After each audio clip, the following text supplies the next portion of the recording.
everybody. It's Paul Mash TV time again. Thank you so much for joining us on another episode. We got a great interview coming up for you in just a moment. But don't forget about that subscribe button and the bell down there on YouTube. And anytime you do that, anytime a new episode comes your way, you'll be notified. And you can check that out. And if you'd like to, you can leave a comment on the comment section. We'd love to hear from you there. And also, if you're on Facebook, go to facebook.com/Paul Mash TV. And you can follow us there, send us an inbox, even comment the things there. And we'd love to hear from you on email as well. It's paulmashtv, all one word, at gmail.com. And if you're a band or just simply a solo artist, send us an email and we'll get back to you on how to do that. But we love fan mail as well. So send us a letter if you're a fan and we'll get back to you. And all this is going to be recapped at the closing credits at the end of the show, so stay tuned for that. From Danville, Indiana today, we have Sonny Thurnall, a country music artist. And I think you're really going to love this guy. And we're going to get to that in a second. But first, here's a quick word from Galtar. The guitar is made specifically for women. And we'll be right back. Don't go away.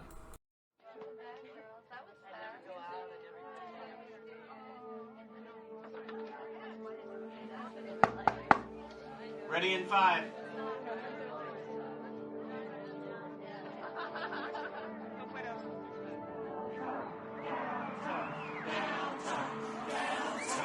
Darling, when nothing else seems to match up. Galtar, the musical apparel that fits any outfit. Galtar, bringing heaven to earth, one gal at a time. GaltarHeaven.com.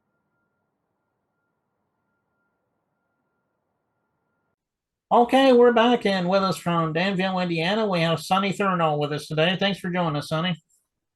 Hey, Paul. Hey, everybody. Well, we're glad that you can make it today. Why don't you tell us a little bit about how it all began for you as far as being an artist? I'm sure you always wanted to be an artist. Maybe it goes deeper than that. Now, tell us in your own words.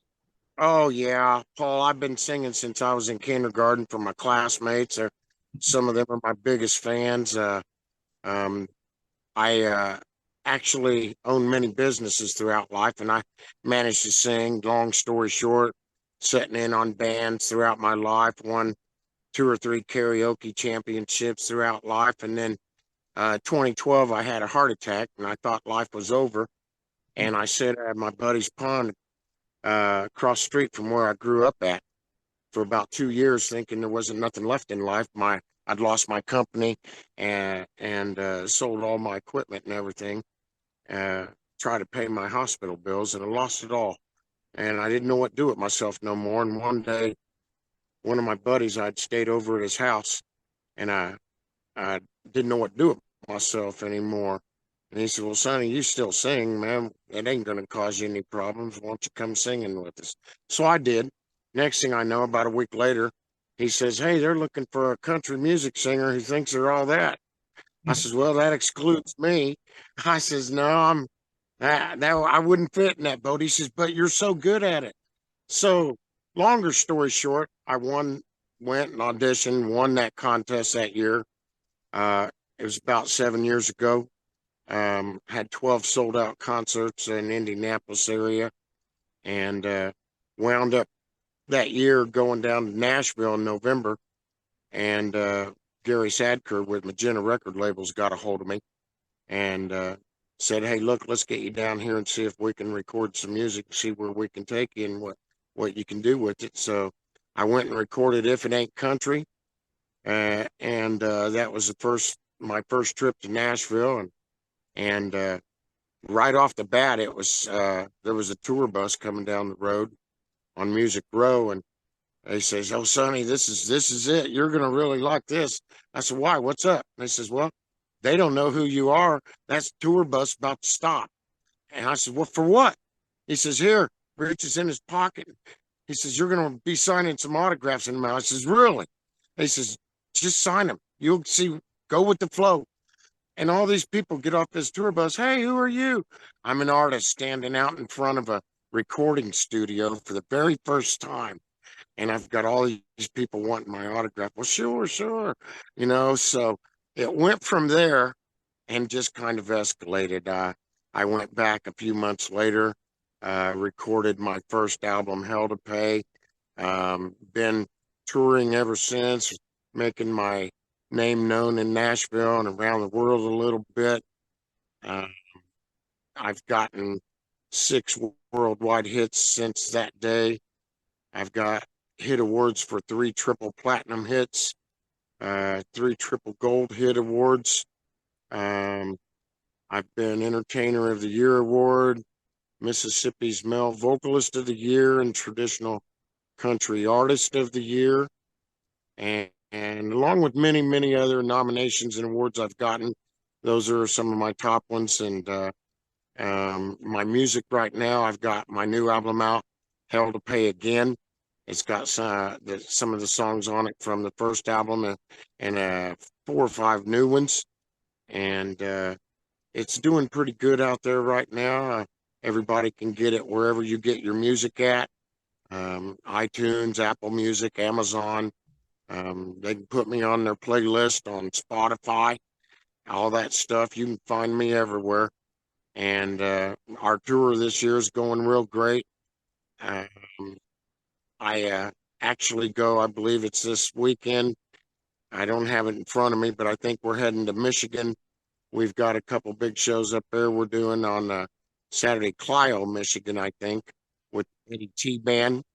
And then I believe we're heading down towards the Lansing area. So the tour's going real good. And I bring some of my Nashville friends with me, as it changes from show to show, according to who's available. And I love helping my artist friends out, and many of them help me out, and I open for them on another day. So everything seems to be working pretty good, and um, the album's going over great, and we're getting ready to go back up to Hometown Hit Studios in Davison, Michigan, with producer Eddie Tabbitt, and we're going to see what we can do to get a video made for Stupid Money, which I believe you got the link for that. And if not, we'll post it. But as far as that song goes, I had a few people help me with that song we released, and we're about to get the video done for it. Brother Chris Spear, Space Angel Music, really helped me out with the production on this, as well as Gary Sadker with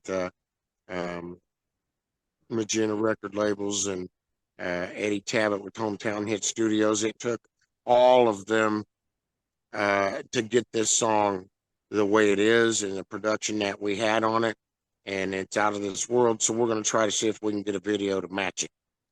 Okay. And everything's going pretty good. Yeah, that's quite a story there, Sonny. We're glad that you're doing everything really well. Hope you keep it up there.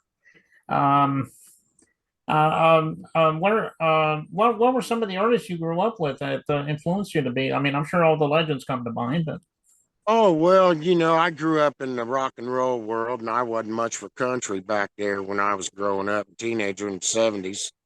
And, I grew up listening to Led Zeppelin, Skinner, Boston, REO, and Def Leppard, and, Queen, and all those guys, But then something happened, and life changed a little bit for me. I grew on up, and a group come out called Alabama. mm-hmm. And I liked that music. I thought that was pretty tough stuff. And then somebody else come out called Travis Tritt, and then Alan Jackson. And country music began to change, or I didn't know if it was me beginning to like it. But something happened. Country music changed, and those guys changed the followers of country music. And a lot of us that are country music fans now, we're old rock and rollers at one time. And that's what happened to me. I was doing some work with Johnny Paycheck and the Roadhouse Band, fresh out of high school down in Greenville, Mississippi. And Mike Rogers was a drummer. I was doing some backup drumming at the time. And one of the last words John said was, "You need to get out from behind that drum set. you're not a rock and roll drummer. He says, you got a voice behind you and you're an entertainer. And boy, if Johnny could see today. Yeah, I can definitely see a lot of that in your sound because you mentioned a lot of well, a little bit of rock and roll, but people like Alan Jackson and stuff, I can definitely catch in your sound there. And as you mentioned just a few minutes ago, anywhere you can find streaming music, you should be able to find Sonny, and so check him out there. And Yep. also another thing you mentioned was "Stupid Money," which again you said that is the song we're going to be playing here. Well, what's the story behind "Stupid Money"? Is there a story behind that? Well, actually, there's not a whole lot of story behind that one. That one was written down in Nashville. Jeff Walter and some of my Nashville friends down there. I had actually asked Jeff. I needed a couple more songs for the Hell to Pay album, and he had sent me "Best Kitchen Dancer in Texas," which is on the album. It's a kind of like my signature song, and he had sent me "Stupid Money," and I didn't like the demo version of "Stupid Money" at all. So everything you hear on the song, I kind of created all the instrumental parts. I went into the studio with each musician that was recording and said, here's what I hear. I don't like the lead guitar player doing what we just heard. Brian Nutter was a lead guitar player on that. He's also one of Keith Urban's lead guitar players. Brian gave me exactly what I wanted on the lead guitar. Dow Tomlin on rhythm. Everybody was doing just what I told them. I said, I want the bass to match up with the bass drum. So I says, let's put the cymbals here. I want a cymbal crash there. So all the instrumental tracks that you hear on all them songs, I kind of created myself. Although I did not write the songs, I created the instrumental parts of it. Everything you hear come out of my mind when we were recording in the studio. And the musicians gave me exactly what I was looking for. And then the producers, such as Chris and Eddie and Gary, got in the studios. One of them did one thing, one did another, and this is what we got, an awesome song.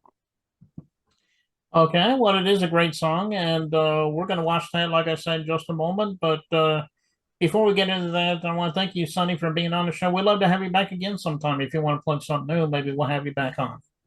Oh, sure, absolutely. I want to tell Chris and Shirley, I appreciate it. Shirley, hey, from Danville, Indiana, and Chris, I know you down there in Florida.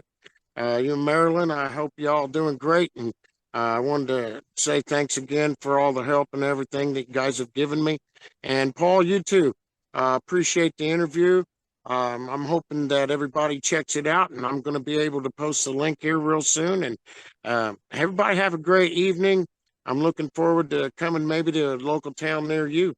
Okay. All right. Without further ado, here's Sonny Thurnall with "Dirty Money," "Stupid Money." I'm sorry, and it starts right now.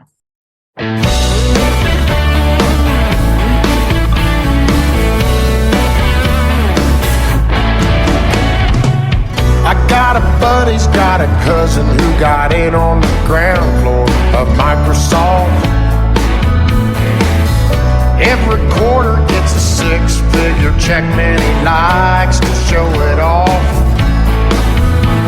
He's got a Maserati and a maid he's breaking in. It's obscene how much a boy is raking in. Well, stupid money, spend it like it's water. Easy come, easy go. That cold hard cash will burn a hole in your pocket. Don't let it sink its hooks in your soul. It's just stupid money.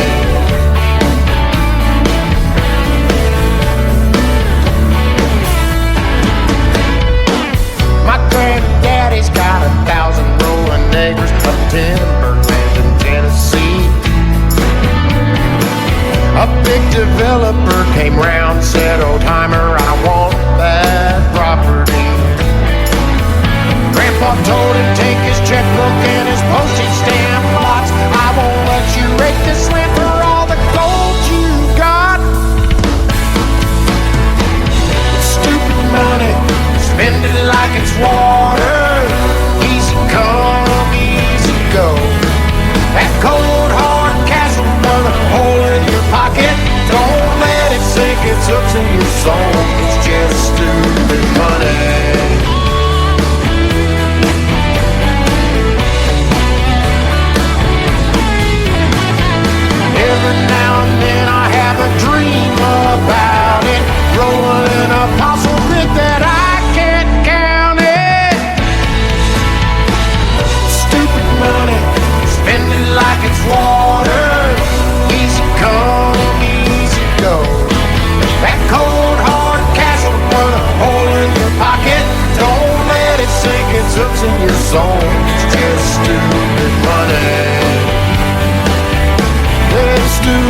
fun